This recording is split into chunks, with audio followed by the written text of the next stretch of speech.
Clara Evans was still holding the medicine tray when Nico Salvatore's mother destroyed her in front of 20 people. The dining room looked like something stolen from an old European palace. Crystal chandeliers hung above a table long enough to seat a royal bloodline.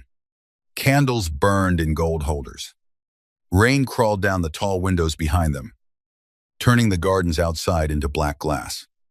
Every person at the table wore silk, diamonds, tailored suits, and the kind of cold expressions Clara had only seen in hospital waiting rooms when rich families were deciding who would inherit what. She stood near the wall in her simple navy nurse's dress, her brown hair pinned back, her shoes still damp from the storm outside. She had come downstairs only to remind Mrs. Salvatore to take her heart medication. She had not expected to become the evening's entertainment. Serafina Salvatore sat at the head of the table like a queen who had survived too many wars to fear God. She was beautiful in a severe, fading way, with silver hair swept into a perfect knot and diamonds at her throat. Illness had thinned her face, but it had not softened her eyes. Across from her sat Isabella Caruso, Nico's fiancée. Isabella looked carved out of money. Sleek black dress, ruby earrings, red lips tilted into a smile that was not quite human. Clara kept her voice low. Mrs. Salvatore, your medication is due. A few men stopped talking. Someone laughed quietly. Serafina did not reach for the glass of water. Instead, she looked Clara up and down. Do you always interrupt private family dinners? She asked. Or only when you forget your place? Clara felt heat rise in her face. But she held the tray steady. Your doctor asked that this be taken at 8. How charming. Serafina leaned back. A plain little nurse who thinks a prescription gives her authority. Isabella's smile widened. Clara swallowed. I can leave it here.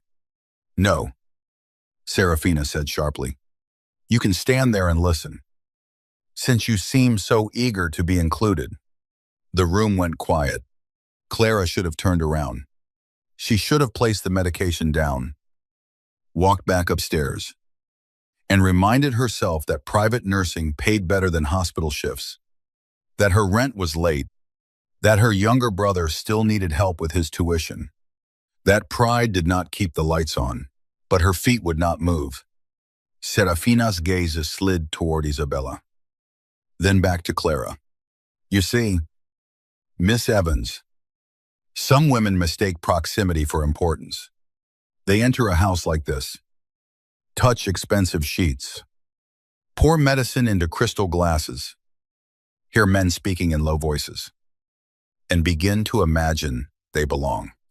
Clara's fingers tightened around the tray. Isabella gave a soft laugh.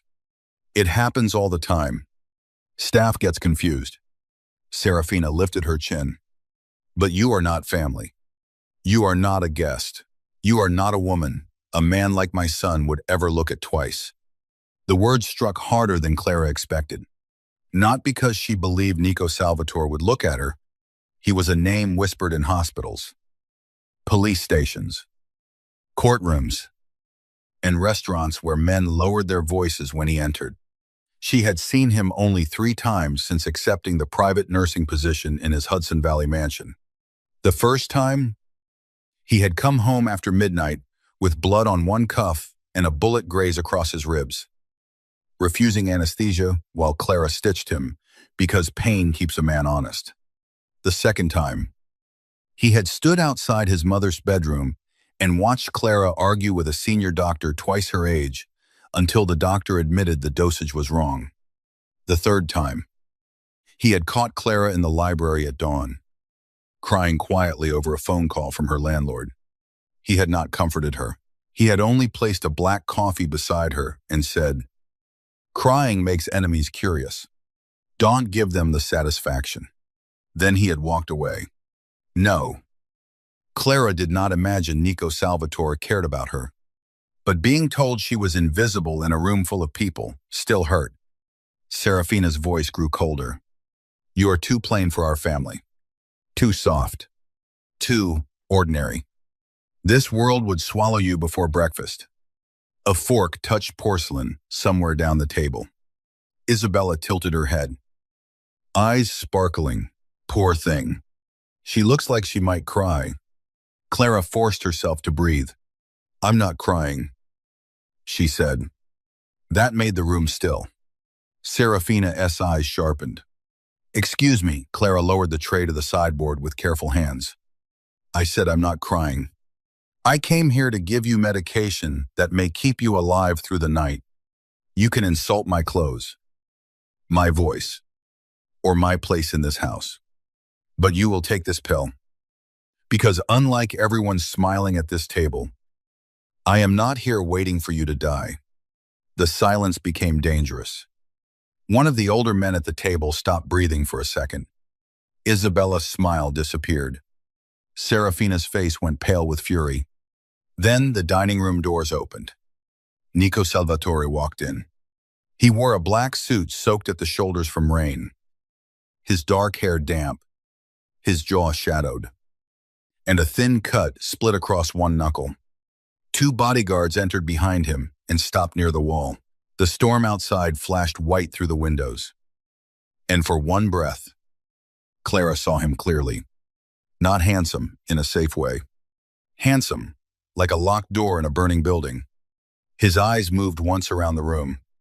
They passed over the men, over the wine, over his mother's rigid face, over Isabella waiting beside the empty chair saved for him. Then they landed on Clara. No one spoke.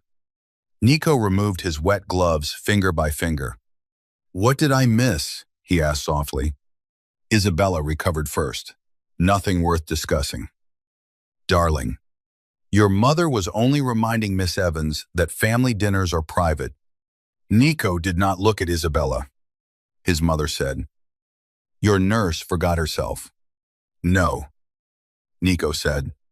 My nurse appears to be the only person in this room who remembered why she was hired. The room froze. Clara's pulse kicked. Serafina's mouth tightened. Nico. He walked forward. Isabella shifted, expecting him to come to her.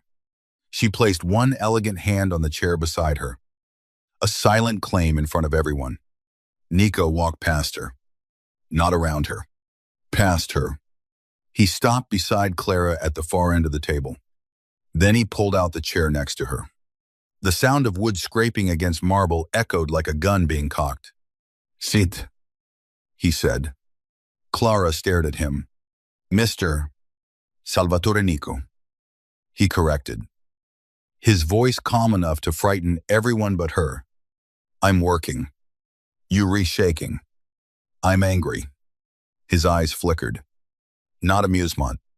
Not softness. Something darker. Interest. Then sit before you drop the tray and give my cousins a story they'll repeat badly. Against every instinct. Clara sat. Nico sat beside her. At the family table, before his fiancée, before his mother, before men who had killed for less disrespect, he reached for the glass of water, took the pill from the small paper cup, and placed both in front of his mother. Take it, he said. Serafina stared at him as if he had slapped her. You would embarrass your fiancé for a nurse, Nico leaned back. One arm resting behind Clara's chair, not touching her. Almost. I did not embarrass Isabella, he said. She managed that alone by laughing. Isabella's face flushed. Clara felt the entire table looking at her. And, for the first time since arriving in the Salvatore mansion, she understood something terrifying. Nico had not rescued her because he was kind. He had chosen her because choosing her cost someone else power. And now, every person in that room wanted to know why. So did Clara. The answer began 3 nights earlier. When she first saw Nico bleed, Clara had been hired through a private medical agency that never used last names over the phone. The offer was strange. 3 weeks of live-in care. Double pay. No photos. No questions about visitors. No posting anything online. The patient was an elderly woman recovering from a cardiac event. Clara almost refused. Then her landlord taped a final notice to her apartment door. So she packed 2 uniforms, 1 pair of black flats, and the small silver cross her grandmother had given her, and got into the black SUV waiting under the elevated tracks in Queens. The Salvatore mansion stood behind iron gates in the Hudson Valley, half hidden by pines and rain. It had a private clinic in the East Wing, a chapel behind the gardens, and cameras tucked into every corner like watchful eyes. The house manager, Renata, gave Clara a room on the 3rd floor and 3 rules. Never enter the West Corridor after midnight. Never answer a phone that isn't yours. And if Mr. Salvatore tells you to leave a room, leave before you understand why, Clara asked. And Mrs. Salvatore Renata's expression changed. Do not let her make you hate yourself. She does that when she is afraid. That first night, Clara checked Serafina's blood pressure, adjusted the oxygen monitor, and listened to the old woman pretend not to be in pain. You're young, Serafina said. 29. That is young when every room you enter has men with guns. Clara glanced at the 2 bodyguards outside the door. I work in emergency medicine. Guns don't impress me. Serafina looked at her for the first time. They should. Before Clara could answer, shouting erupted downstairs. A door slammed. Its heavy footsteps crossed marble. Renata appeared in the bedroom doorway. Pal. 8. Miss Evans. Bring your kit. Clara followed her down the West Corridor after midnight. Breaking rule number 1 before the first day ended. Nico Salvatore was sitting shirtless in the library, surrounded by 3 men with guns and 1 doctor who looked too scared to touch him. Blood ran down Nico's side, dark against his skin. Tattoos covered his chest and shoulders. Black ink disappearing beneath muscle and fresh bruises. He looked up when Clara entered. Who is she? The nurse, Renata said. I asked for a surgeon. The surgeon fainted. The frightened doctor whispered. I did not faint. Nico's eyes stayed on Clara. Can you stitch? Yes. Have you stitched a bullet graze? Yes. Have you stitched one? While men argued about killing each other, Clara opened her kit. No. But I've stitched a drunk groom while his bride threw shoes at him. So, I am flexible. For the first time, one of Nico's men almost smiled. Nico did not. He watched Clara wash her hands, watched her put on gloves, watched her kneel in front of him without lowering her eyes. When she cleaned the wound, his jaw tightened, but he made no sound. You're not afraid, he said. I'm busy. That isn't an answer. It's the only one you're getting until you stop bleeding on a Persian rug. His gaze changed then. Not warm. Never warm. But sharpened. As if she had become a problem worth remembering. When Clara finished, he caught her wrist before she could stand. Every gun in the room seemed to become part of the silence. His fingers were hot around her pulse. You saw nothing tonight, he said. Clara looked down at his hand, then back at his face. I saw a man who needs antibiotics, rest, and possibly therapy. Someone coughed. Nico's mouth barely moved. Almost a smile. Almost. Careful. Miss Evans. I usually am. He released her slowly. But from that night on, Nico noticed things. He noticed that Clara touched his mother's shoulder before taking her blood pressure, so Serafina would not startle awake. He noticed she watered the dying basil plant in the kitchen window. He noticed she gave firm orders in a soft voice, which made arrogant men lean closer and then obey before realizing they had done it. He noticed her shoes were cheap, polished carefully, and worn thin at the heels. Clara noticed him noticing. and she hated how aware she became of his presence. Nico moved through the mansion like weather. People adjusted before he entered. Conversations died. Men stood straighter. Women lowered their lashes or sharpened their smiles. He rarely raised his voice because he never needed to.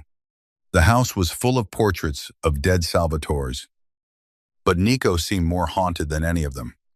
Sometimes Clara saw him in the hallway outside his mother's room, watching through the cracked door while Serafina slept. His face in those moments was not soft, but stripped down. Like a man guarding the last piece of a life he refused to admit he still loved. Then he would see Clara, and the armor returned. "You should sleep," she told him once. "So should you. I'm paid not to." I'm not. Then you were just stubborn for free." His eyes moved over her face.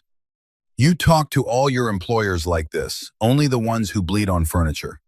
He stepped closer, and the hallway seemed to shrink. "Do I frighten you?" Clara. It was the first time he used her first name. She should have lied. Instead, she said, "Yes." Something unreadable passed through his eyes. "Good," he said. Then, after a pause, quieter, "But not enough to make you stupid." She did not know what that meant. She would. After the dinner, everything changed. Nico, sitting beside Clara, was not a romantic gesture. It was a declaration of war disguised as manners. By morning, the staff avoided her eyes. Bodyguards opened doors for her too quickly. Renata warned her not to walk in the gardens alone. Serafina refused to speak during her morning examination. Isabella arrived before noon in a cream coat and diamonds. Carrying a smile sharp enough to cut silk, she found Clara in the upstairs sitting room, organizing medication. "You must feel very special," Isabella said. Clara did not look up. "I feel understaffed." Isabella laughed softly. Nico likes unusual things. For a while, Clara placed a bottle into the locked box. "Then you have nothing to worry about. You think because he sat beside you, he chose you." Clara finally looked at her. "No, I think because he sat beside me. You were angry enough to have this conversation with the nurse." Isabella's smile thinned. "You don't understand men like Nico. I understand vital signs. His are stable. Yours seem elevated." Isabella stepped close enough for Clara to smell her perfume. "Listen carefully. You are a distraction. A bruise on an otherwise beautiful arrangement. Nico and I will marry because families like ours don't ask permission from feelings. He may stare at you for a week. He may even touch your hand if you look wounded enough. But he will never ruin an empire over a woman who buys her dresses off a clearance rack." Clara's stomach twisted, but she kept her face still. Before she could answer, Nico's voice came from the doorway. "You spend a lot of time studying her clothes." Isabella turned. Instantly graceful. "Nico." He stood with one hand in his pocket, eyes colder than the rain against the windows. "I was inviting Clara to lunch," Isabella said. "No. You were threatening her badly." Clara exhaled. "I don't need you need to stop pretending. Insults don't leave marks," Nico said, without looking away from Isabella. That silenced her. Isabella's face hardened. "Careful. Darling, people are beginning to talk. Let them. About her. About me. About me. About me," Nico said. "They know better than to talk about her." The words landed between them like a knife. Clara felt her pulse climb. Isabella looked from Nico to Clara, and something ugly flickered beneath her beauty. "You're making a mistake." Nico stepped into the room. "No," he said. "I'm waiting to see who becomes desperate because of it." Only later did Clara understand. Nico had not chosen her only to defend her. He had chosen her to provoke the snake hidden inside his house. That night, Clara's apartment in Queens was broken into. She was not there. She was in the mansion, sitting in a guest room she had not asked for, arguing with Nico while rain battered the windows. "You moved me without asking," she said. Nico stood near the fireplace. Jacket off. Sleeves rolled to his forearms. "Someone searched your apartment at 9:14 p.m. Clara went cold. "What? My men were watching the building." "You had men watching my building?" "Yes." "Since when?" "Since dinner." She stared at him. "That is not protection. That is surveillance. That is the reason you were alive." "You don't know that." "I know the man who entered your apartment had a knife and left angry." The room tilted slightly. Clara gripped the back of a chair. "My brother sometimes stays there. He was at campus. I checked." "You check my brother?" "I check everything that can be used against someone under my roof." "I am not under your roof by choice." "No," Nico said. "You re-under it because someone has decided you matter." His voice was calm. That made it worse. Clara stepped closer to him, anger burning through fear. "I mattered before you noticed me." Nico went still. For a moment. The only sound was rain. Then he said, "Yes." One word. No defense. No arrogance. It unsettled her more than any argument would have. Clara looked away first. "Why would anyone come after me? Because my mother insulted you." I contradicted her. "And Isabella threatened you. That puts you in the center of a table where everyone is holding knives under the cloth. I didn't ask to be at your table. No one ever does." His eyes lowered briefly to her mouth, then returned to her eyes so quickly she wondered if she had imagined it. She had not. The air between them changed. A dangerous, quiet pull. Clara took one step back. Nico noticed. Of course he did. "Your room has guards outside," he said. "No cameras inside. I'm a criminal." Clara. Not a coward. You say that like it's reassuring. It's accurate. She almost laughed. But fear caught it. Nico moved toward the door, then stopped. "Lock it after I leave. There are guards outside. Lock it anyway." "Do you think your own men can't be trusted?" He looked at her over his shoulder. "I think trust is what gets people buried." Then he left. Clara locked the door. She did not sleep. At 2:00 m. She heard a child crying. At first, she thought the sound belonged to a dream. A small sob beyond the wall. Muffled.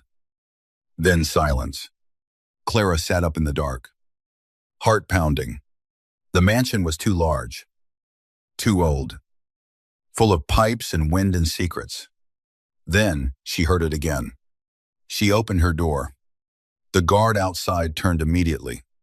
"Miss Evans, you need to stay in your room. There's a child crying." His expression changed. Not confusion. Alarm. "Go back inside." Clara looked down the hallway. At the far end, a narrow door stood ajar. Warm light leaking through. Another sob. Clara moved before the guard could stop her. Inside was a small nursery hidden behind a bookshelf. A little girl sat on the floor. No older than 5. Clutching a stuffed rabbit with one button eye. She had dark curls, tear-streaked cheeks, and a fever flush. Clara knelt instantly. "Hi. Sweetheart, I'm Clara." The girl stared at her. Behind Clara, the guard cursed under his breath. Then Nico appeared. His face was lethal. "What happened?" The guard lowered his head. "She woke up asking for you." Nico stepped into the nursery, and the little girl ran to him. He caught her carefully, one large hand cradling the back of her head. The sight hit Clara in the chest so hard she almost looked away. Nico Salvatore, feared by men twice his age, held a feverish child like she was made of glass. Lucia, He murmured in Italian. You're safe. Clara rose slowly. She has a fever. Nico's eyes met hers. For the first time since she had known him, something like fear lived there. Can you help her? The question was quiet. Not in order. Clara nodded. Yes. Lucia was not his daughter. Not exactly. Clara learned the truth while cooling the child's fever with damp cloths and measuring medicine by lamplight. Lucia was the daughter of Nico's younger cousin, murdered 6 months earlier during a truce meeting that became an ambush. Nico had hidden the child in the mansion because the men who killed her parents wanted the Salvatore bloodline erased. Officially, Lucia had died with them. Unofficially, she slept behind a hidden bookshelf with 2 guards outside and nightmares no child deserved. Why didn't anyone tell me? Clara asked. Nico stood near the crib, his arms crossed. The fewer people who know she breathes, the longer she keeps doing it. Your mother knows, yes. Isabella, his jaw tightened. No. That answer mattered. Clara smoothed Lucia's curls as the child slept. She needs sunlight. School. Other children. She needs to survive. She needs both. Nico looked at her. For once, Clara did not soften her voice. You can protect her by turning her childhood into a prison. A muscle moved in his jaw. You think I don't know that? I think knowing something and doing something about it are different things. He moved closer. Stopping on the opposite side of the crib, you're very brave when a child is involved. I'm very brave when adults are being stupid. His eyes held hers over the sleeping child. The room felt too small. He reached across the crib. Not for Clara, but for the blanket near her hand. His fingers brushed hers. Barely. Still, her breath caught. Nico's gaze dropped to their hands. He withdrew first. The restraint was worse than touch. Go to bed, he said. Clara whispered. You say that when you're afraid of what happens if I stay. His eyes lifted. For a second, she thought he might deny it. Instead, he said, yes. Then he walked out. The next morning, Serafina finally spoke to Clara. You found Lucia? Clara adjusted the old woman's pulse monitor. She found me. Serafina looked toward the windows. Morning light made her look smaller, more human. That child is the only innocent thing left in this house. Then why invite Isabella into it? Serafina's hand tightened on the sheet. Clara noticed. Nurses noticed everything. The twitch before pain. The breath before a lie. The silence before confession. Mrs. Salvatore, do not ask questions you cannot survive. I already work here. Serafina laughed once. Bitterly. You are either foolish or extraordinary. I'm usually tired. For the first time. Serafina almost smiled. Then her face collapsed with sudden pain. Clara moved quickly. Heart rate rising. Skin clammy. Pupils uneven. This isn't right, Clara said. She checked the medication box. The seal on the cardiac vial was wrong. Not broken. Replaced. A chill moved through her. Someone had switched Serafina's medication. Clara hit the emergency button, then pulled the vial into her pocket before the room filled with guards. Nico arrived in less than a minute. What happened? Adverse reaction. I need a full tox screen. Now. His eyes narrowed. Poison. I didn't say that. You didn't have to. Serafina grabbed Clara's wrist with surprising strength.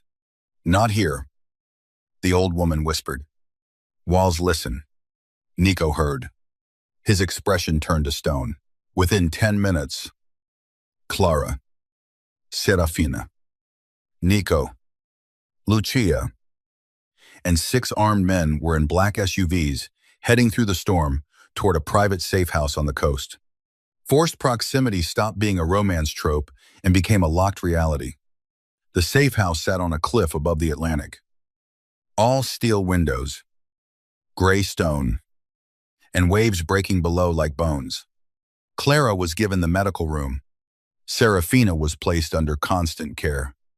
Lucia slept in the room across from Clara's cell, watched by 2 guards. Nico took the office and did not sleep for 36 hours. Clara worked until her hands cramped. The tests confirmed it. A slow poison disguised through medication interactions. Not enough to kill quickly, enough to weaken, confuse, and make Serafina appear naturally deteriorating. Someone wanted her alive long enough to sign documents, then dead before she could regret it. Nico read the results without blinking. Clara stood across from him in the office, while Dawn grayed the windows. "Who benefits?" she asked. "My fiancé." The words sounded dead in his mouth. "You knew I suspected. And you brought me into your house anyway," his eyes lifted. "I brought you in because every nurse before you was bought, frightened, or careless." Clara stared at him. "So I was a test. You were a risk. That's not better." "No," he said. "It isn't." Her hurt surprised her with its force. She had known better than to romanticize him. Known better than to mistake attention for tenderness. Still, some foolish part of her had believed the moments between them were untouched by strategy.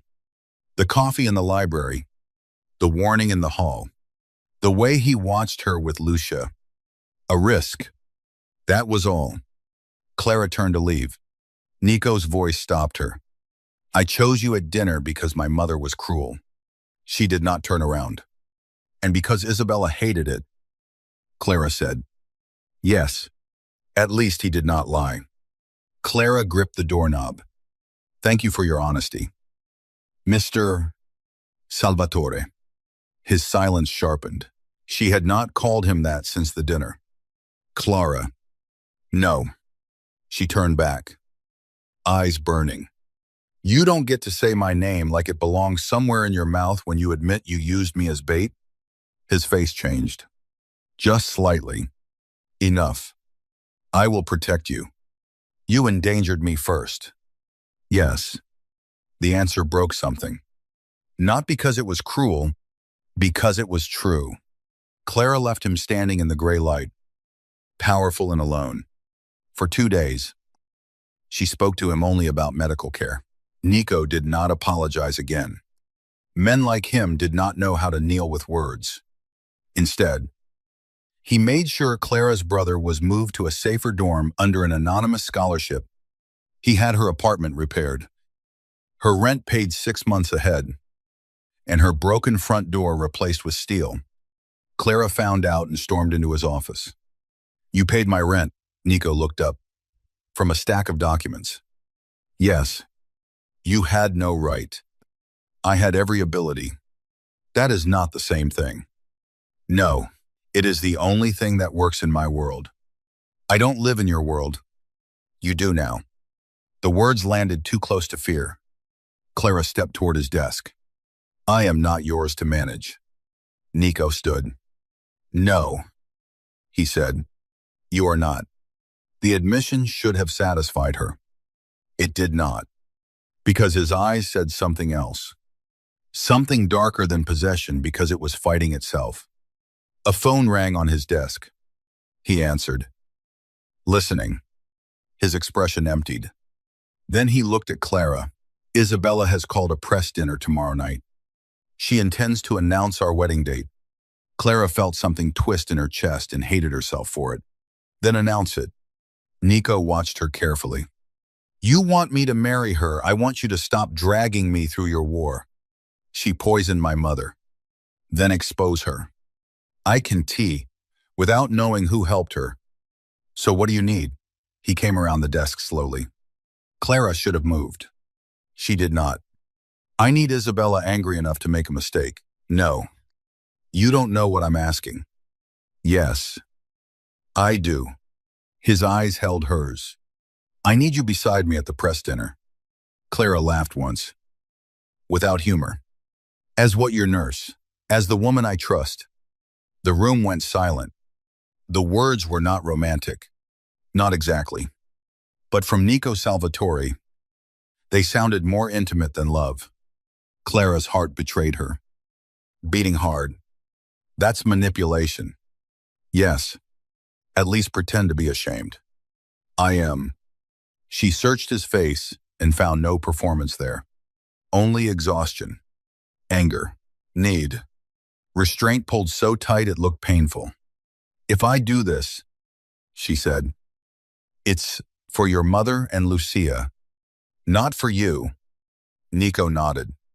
And after that, you let me go. His jaw tightened. For the first time, he did not answer quickly. Clara's voice dropped. Nico. His name came out softer than she intended. His eyes flickered. Yes, he said finally. After that, I let you go. The press dinner was held in Manhattan. At a private club above Central Park, where the elevators required fingerprints and the waiters moved like ghosts. Clara wore a dark green dress Renata had left on her bed. It fit too well to be accidental. She almost refused to wear it. But her own clothes had disappeared for cleaning, and she did not have time to fight a mansion. When Nico saw her, he stopped mid-sentence. It lasted only a second, but Clara saw it. His gaze moved from her pinned hair to the curve of her waist to the nervous grip of her fingers around her small clutch. Then his eyes returned to her face, and everything in him locked back into control. You look uncomfortable, he said. I am good. Most beautiful things are dangerous when uncomfortable. Clara stared at him. That was almost a compliment. It was a warning. Do you flirt with everyone like a funeral director? No. Before she could respond, he offered his arm. She looked at it, then at him. This is pretend. His voice lowered. Then pretend well. Cameras flashed the moment they entered. The room turned. Isabella stood near the windows in white satin, surrounded by donors, politicians, and men who pretended their hands were clean. When she saw Clara on Nico's arm, her face did not change. Her eyes did. Nico guided Clara through the crowd with one hand resting lightly at her back. Not possessive enough to claim. Not distant enough to deny. Every inch of contact burned through the thin fabric of her dress. People whispered. Isabella approached with a champagne glass. Nico, she said sweetly. You brought the nurse. Nico's thumb pressed once against Clara's back. A warning or reassurance. Clara could not tell. I brought Clara, he said. Isabella's smile glittered. How progressive of you. Clara met Hergaze. How predictable of you. A quiet shock moved through the nearby guests. Nico looked down at Clara. There it was again. That flash of fascination he tried to bury. Isabella leaned closer. Enjoy the borrowed dress. Miss Evans. Borrowed things must always be returned. Before Clara could answer, Nico took the champagne from Isabella's hand and set it on a passing tray. Careful, he said softly. Your jealousy is starting to look cheap. The smile fell from Isabella's face.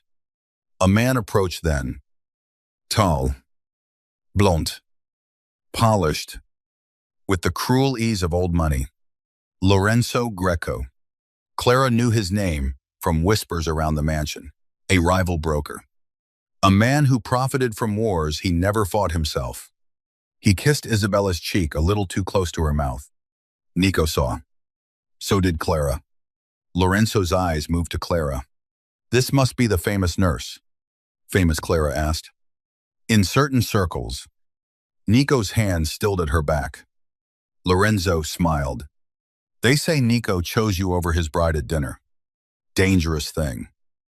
Being chosen by a Salvatore. Women tend to mistake it for safety. Clara's blood cooled. Nico stepped forward. But Clara touched his sleeve. Just enough to stop him. The room seemed to notice. So did Nico. Clara looked at Lorenzo. And men tend to mistake cruelty for intelligence. But here we are. For one breath, Lorenzo's smile disappeared. Then cameras flashed again. Nico leaned close to Clara's ear. You keep surprising men who deserve worse. Her skin warmed. Don't sound proud, she whispered. I'm trying not to. The evening shattered at 10:43 p.m. A waiter dropped a tray. A woman screamed. A red dot appeared on Clara's chest. Nico moved before Clara understood. He slammed her behind a marble column as glass exploded from the window. Gunfire cracked through the room. Guests dove under tables. Bodyguards drew weapons. Chandeliers trembled above them. Nico covered Clara with his body. One arm braced beside her head, his face inches from hers. Are you hit? She shook her head. Breath gone. His hand moved over her shoulder, her waist, checking for blood with controlled urgency. Clara, answer me. I'm not hit. His eyes closed for half a second. Relief. Real enough to hurt. Another shot tore into the column. Nico turned. Fired twice without looking afraid. Then dragged Clara toward the service corridor. Behind them, Isabella was screaming Nico's name. He did not go to her. He kept Clara pressed against his side and moved like the building belonged to him. Like danger was just another language. He spoke better than everyone else. In the kitchen hallway, Clara stumbled. Nico caught her, his hand closing around her hip. For one suspended second. They were too close. Smoke in the air. Sirens below. His breath against her cheek. Her fingers gripping his shirt. Why didn't you go to Isabella? Clara whispered. His eyes burned into hers. Because the bullet was aimed at you? That was the moment Clara understood. She was no longer bait. She was the target.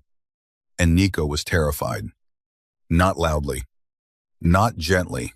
Terrified like a man who would burn cities before admitting his hands shook. He lifted her into a black SUV waiting in the alley. Rain poured over both of them. His men surrounded the vehicle with weapons drawn. Cameras flashed from the street beyond. By midnight, the entire city had seen the image. Nico Salvatore carrying the plain nurse through the rain, while his fiancée stood behind him in shattered glass. The scandal became a wildfire. By morning, every gossip site in New York had a headline. Mafia heir chooses nurse over bride during assassination attempt. Clara stared at the screen in the safe house kitchen. Exhausted and numb, Nico entered behind her. Don't read it. You made me famous by almost getting me killed. I didn't shoot at you. No. You just made sure everyone knew hurting me would hurt you. His silence confirmed it. Clara turned. You did this on purpose. I did not order the shot, but you wanted them to believe I mattered. Nico's voice went quiet. You do. The words were too simple. Too late. Too dangerous. Clara shook her head. Dawn, too. He stepped closer. She stepped back. Pain moved across his face so quickly she almost missed it. I am trying, he said, to stay away from you. Try harder. I have. The room changed again, filling with all the things they had not said. The almost touches. The locked doors. The way he watched her walk into rooms as if counting every threat before she saw one. The way she listened for his footsteps at night. Clara's voice trembled. You used me. Yes. You scared me. Yes. You protected me.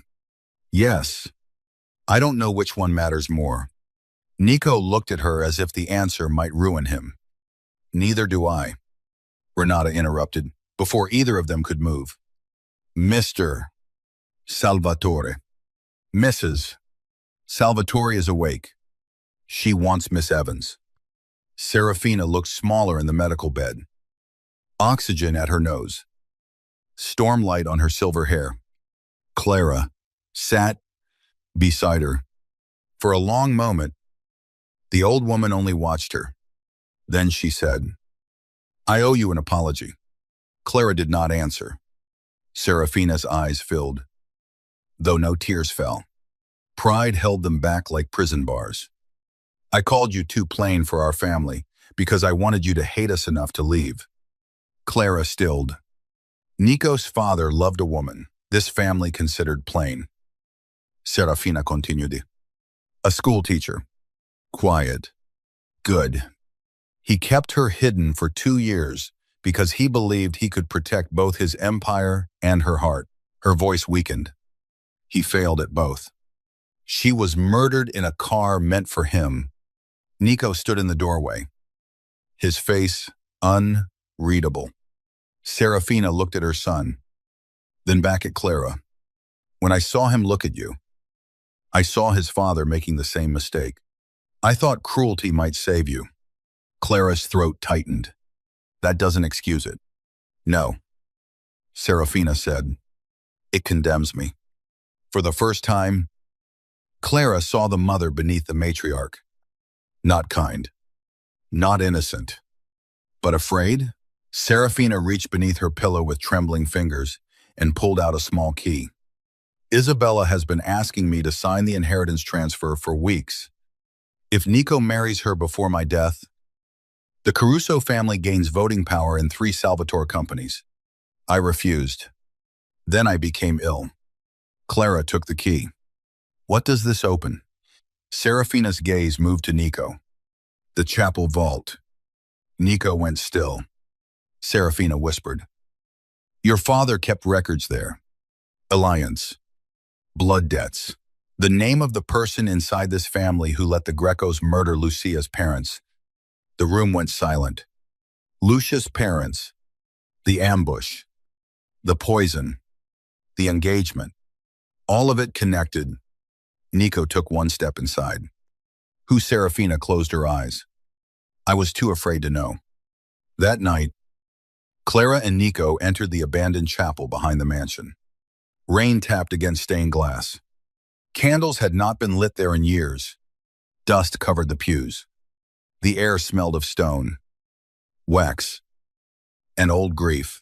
The vault was hidden beneath the altar. Nico unlocked it with Serafina's key while Clara held the flashlight. Inside were ledgers, photographs, sealed envelopes, and one small velvet box. Nico reached for the envelope marked with his father's handwriting. Before he could open it, Clara saw something move in the shadows. Nico.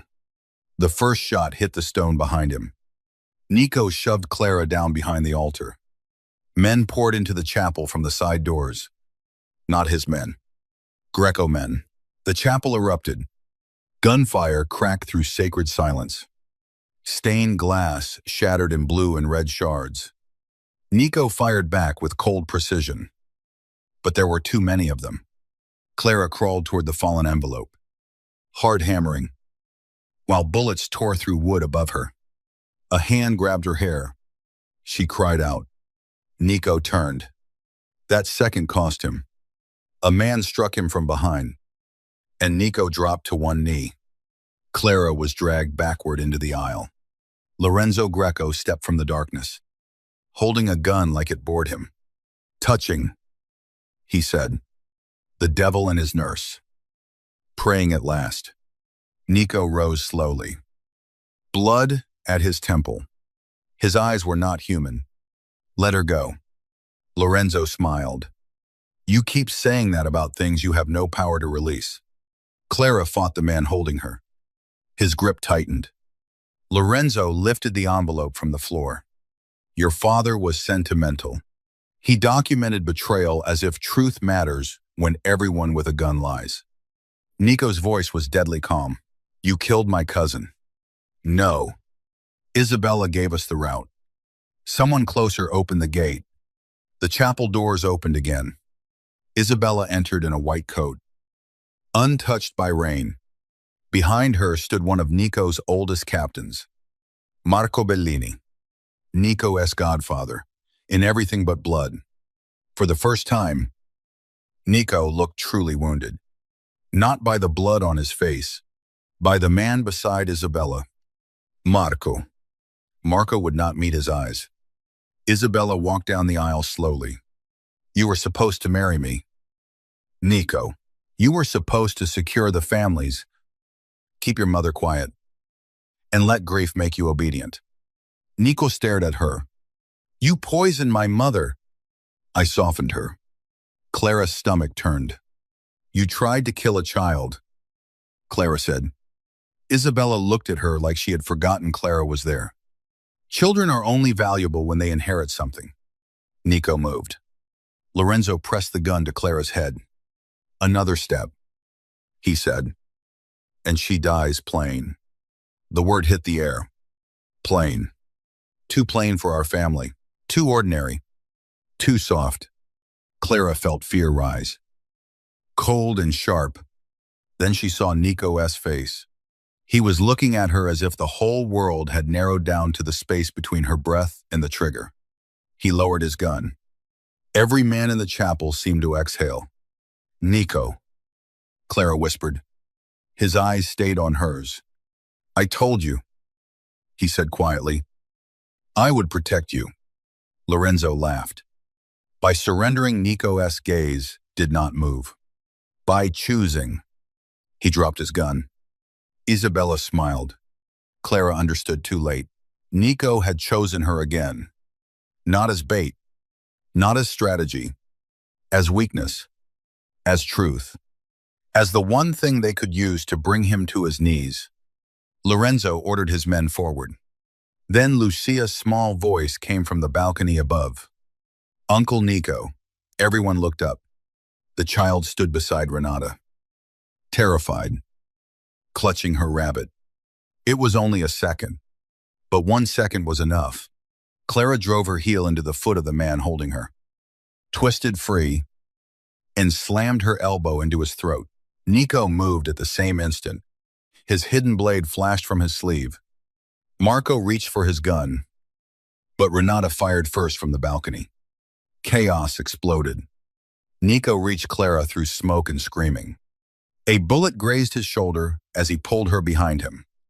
This time she saw the blood. Nico, fine. You are not fine. He almost smiled. You always argue at terrible moments. Lorenzo tried to run. Nico caught him at the chapel doors and drove him into the stone wall with a force that made dust fall from the ceiling. For a terrible second, Clara saw what Nico was capable of. Not rumor. Not atmosphere. Truth. His hand closed around Lorenzo's throat. Isabella screamed for him to stop. But not from mercy. From fear that Lorenzo would speak. Nico pressed harder. Give me one reason, he said. Lorenzo choked out. The child, Isabella's son. The chapel went still. Isabella's face drained of color. Nico turned his head slowly. What son? Marco closed his eyes. Lorenzo smiled through blood at his mouth. Hers and mine. Hidden in Boston. She needed your name before anyone discovered she carried Greco blood into a Caruso marriage contract. The betrayal landed like thunder. Isabella had not only poisoned Serafina, she had planned to marry Nico while hiding a child with his enemy. Using the Salvatore Empire to protect Greco blood and erase Lucia's claim, Nico released Lorenzo and turned toward Isabella. She backed away. Nico, she whispered, you know why I did it. This world rewards men for worse. No, he said. This world buries women and calls it business. I have buried enough. His gun rose. Clara stepped in front of him. Not because Isabella deserved mercy, because Nico deserved not to lose the last piece of himself in that chapel. Nico. His eyes flicked to Clara. Wild with grief and rage. Move. No. She tried to kill my mother. I know. She would have killed Lucia. I know. She put a gun to your head through his hand. Clara moved closer. Slow. Careful. until she stood between him and the woman who had destroyed his family. And if you kill her like this, Clara whispered, she gets to make you into exactly what she said you were. His chest rose and fell. The gun remained raised. Clara reached for his wrist. This time, he did not pull away. His skin was hot. His pulse, brutal. You chose me, she said softly. Choose yourself too. The fight left his eyes in pieces. He lowered the gun. His men took Isabella, Lorenzo, and Marco alive. Dawn. The chapel was surrounded by black SUVs and federal vehicles that arrived because Nico had sent evidence anonymously before entering the vault. Clara understood then that he had planned for betrayal, but not for her to be caught inside it. That was the part that broke him. At sunrise, Nico collapsed. Blood loss. Clara told herself professionally. Shock. She told herself clinically. Fear. Her heart whispered. She rode with him in the ambulance to a private hospital where no one asked questions. She held pressure to his shoulder and ordered him to stay awake. His eyes found hers beneath the harsh white lights. You were angry. I am furious. Good. Stop saying that. I like you alive enough to hate me. Her hands trembled. He noticed. Even half-conscious. He noticed. Clara, he whispered. What if I die? You are not dying. If I die, he continued. Stubborn, even bleeding. Lucia's documents are in the black safe. Renata knows. Your brother's tuition is paid through graduation. Your apartment is yours. No one will touch you. Tears blurred her vision. You arrogant. Controlling. Impossible man. His mouth curved faintly. You forgot criminal. I'm adding it to the list. His eyes softened in a way that frightened her more than bullets. I didn't know how to want you without making you a target. Clara pressed harder against the wound. Voice breaking. Then learn. He watched her like those words hurt more than the bullet. Stay, he whispered. The ambulance doors opened. Doctors rushed in. Clara was pulled away. For 6 hours, she waited outside surgery, with Lucia asleep in her lap and Serafina beside her in a wheelchair. The old woman did not speak for a long time. Then she reached across the space between them and touched Clara's hand. I was wrong, Serafina said. Clara looked at her. Serafina's eyes were vet now, pride finally defeated by fear. You were not too plain for our family. You were too good for what we had become. Clara swallowed. I don't know if that makes this better. It doesn't, Serafina said. But perhaps it can make us begin again. Nico survived. Of course he did. Men like him seemed built to make death wait outside the door until they finished giving orders. When Clara entered his hospital room the next morning, he was awake, pale, furious, and attached to monitors he clearly resented. You intimidated 2 nurses, she said. They tried to sedate me. You needed sedation. I needed information. You needed humility. His eyes moved over her face, lingering on the shadows beneath her eyes. You didn't sleep. Neither did your mother. Lucia with Renata. Safe. His body eased at that. Clara adjusted his IV with practiced hands, trying not to look at the bandage across his shoulder. The bruising along his ribs. The vulnerability of him in a hospital bed. Nico watched her. You're leaving, he said. Her hands stilled. It was not a question. The room felt suddenly too quiet. I should. Yes. The answer hurt more because he agreed. Clara looked at him. You said you'd let me go. I did. And will you? His jaw tightened. For a moment, she saw the war inside him. The old Nico would have locked every door, bought every building around her, placed men in every shadow, and called it love. This Nico looked at her like letting her leave might kill him, then said, "Yes." Clara's throat tightened. "Why? Because you mattered before I noticed you?" Her own words returned to her, but in his mouth they became something sacred.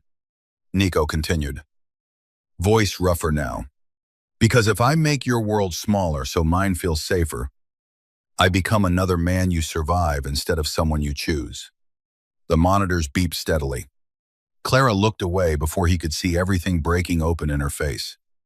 "And if I don't know what I choose yet, then I wait." She laughed softly. Painfully. "You don't wait. I'm learning." A silence passed between them. Then Nico reached toward her, but stopped before touching her hand. Always restraint. Always almost. This time, Clara closed the distance. She placed her fingers in his. His grip tightened like a confession. Not gentle. Careful. There was a difference. 3 weeks later, the Salvatore mansion held another family dinner. The same chandeliers. The same long table. The same rain sliding down the windows. But this time, Isabella's chair was empty. Marco's seat was empty. Several men who had laughed at Clara were gone, replaced by quieter ones with eyes that understood survival. Serafina sat at the head of the table, thinner but alive. Lucia sat beside her, swinging her feet, her stuffed rabbit tucked under one arm. Clara entered wearing her own dress. Simple, blue, bought with her own money. No borrowed silk. No armor. Conversation stopped. Some guests looked startled to see her. Others looked afraid to react incorrectly. Nico stood at the far end of the room in a black suit, his shoulder still healing. His eyes fixed on Clara like the rest of the world had become background noise. Beside his chair was the place traditionally reserved for his future wife. Empty. Clara's pulse quickened. Serafina rose slowly with the help of her cane. Every person at the table stood with her. The old woman looked directly at Clara. "Miss Evans," she said, her voice carrying through the candlelit room. "The last time you stood in this dining room, I used this table to humiliate you." Clara did not move. Serafina's hand trembled on the cane, but her chin stayed high. "I said you were too plain for our family. I said you did not belong in our world. I was cruel because I was afraid, and proud because pride was easier than apology." She paused. Nico watched silently. Serafina continued. "Tonight, in front of my family, I say this clearly. You saved my life. You saved my son from becoming his worst grief. You protected Lucia when blood could not. And if this family is ever worthy of you, it will be because we learned how to become better in your presence." No one breathed. Then Serafina lowered her head. The matriarch of the Salvatore family bowed to the nurse she had insulted. Clara's eyes burned. She whispered, "Thank you." Nico moved then.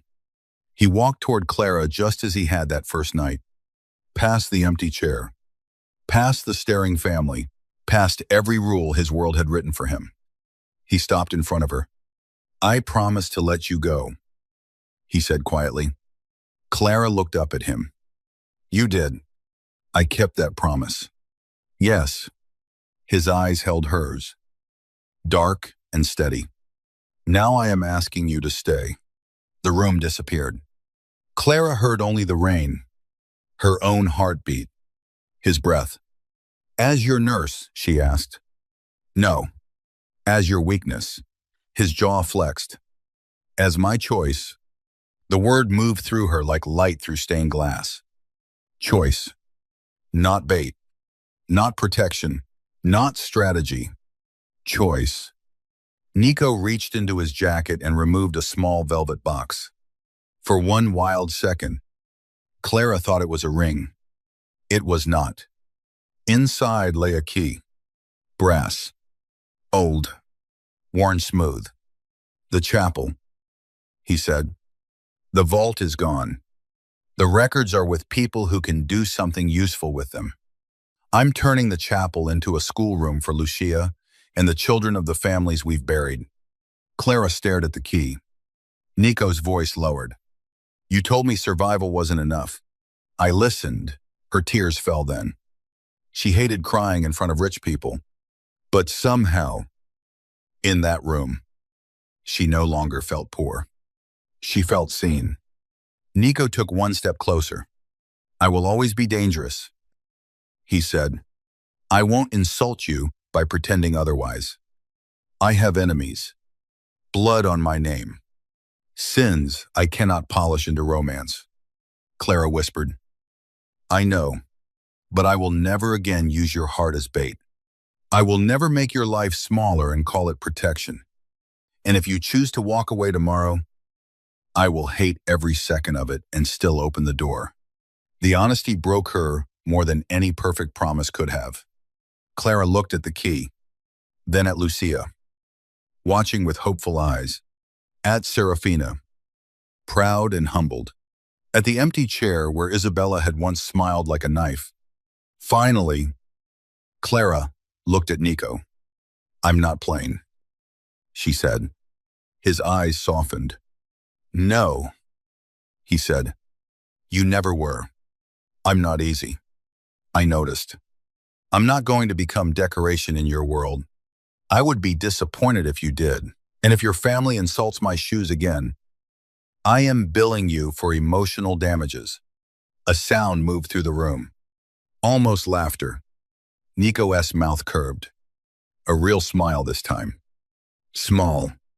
Rare. Devastating. Send the invoice to me personally. Clara took the key. Then she placed her free hand in his. The family watched as Nico Salvatore, the most feared man in New York, lowered his head and kissed the hand of the ordinary nurse he had chosen first. Not because she belonged to his world, because he wanted to build one worthy of her. Months later, the abandoned chapel no longer smelled of dust and gunfire. Morning sun poured through repaired stained glass. Lucia sat at a small desk, drawing flowers in the margins of her lesson book. Children laughed in the garden outside, guarded from a distance by men who had once only known how to hold weapons. Serafina visited twice a week, pretending not to cry whenever Lucia read aloud. Clara still worked as a nurse, but not because she needed the money. Because healing was the one thing the Salvatore name had never learned how to do properly. Nico would stand outside the chapel sometimes, watching her teach Lucia how to wrap a bandage or pronounce difficult words, his face unreadable to everyone else. But Clara knew him now. She knew the slight shift in his eyes when he was afraid, the silence when he was overwhelmed, the way his hand hovered near her back in crowded rooms, still asking permission, even when every instinct in him demanded possession. One evening, rain returned to the mansion. Clara found Nico alone in the chapel, seated in the back row where shadows softened the sharpness of him. You were hiding, she said. I own the house. That wasn't a denial. He looked at her, and the years of violence in his face seemed quieter. Clara sat beside him. For a while, neither spoke. Outside, rain tapped the stained glass. Inside, candlelight moved gently over the repaired altar. Nico reached for her hand. This time, he did not stop halfway. Clara let him take it. I chose you first that night, he said. She looked at him. No, you chose against them. His thumb moved over her knuckles. Yes. The honesty made her smile.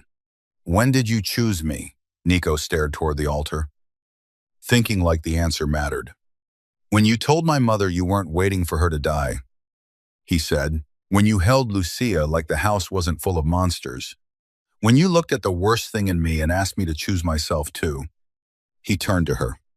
But I think I loved you in the ambulance. When you were furious and saving my life at the same time. Clara's breath caught. Nico Salvatore did not say love like a poem. He said it like surrender. Clara leaned closer. That's a terrible time to fall in love. I'm a terrible man. No, she whispered. You re a dangerous man trying not to be cruel. His eyes closed briefly. When he opened them, there was devotion there. Dark, earned, terrifying in its depth. Clara, yes, if I ask you to marry me one day, it won't be in front of my family. It won't be because of an inheritance, a war, or a chair at a table. Her heart began to pound. It will be somewhere quiet, he said. Somewhere you can say no without anyone watching. Clara smiled through sudden tears. And if I say yes, Nico lifted her hand to his mouth, then I spend the rest of my life proving I deserved it. The chapel doors opened behind them. Lucia peeked inside. Are you two being dramatic again? Clara laughed, wiping her eyes. Nico. She hid. Constantly. Apparently.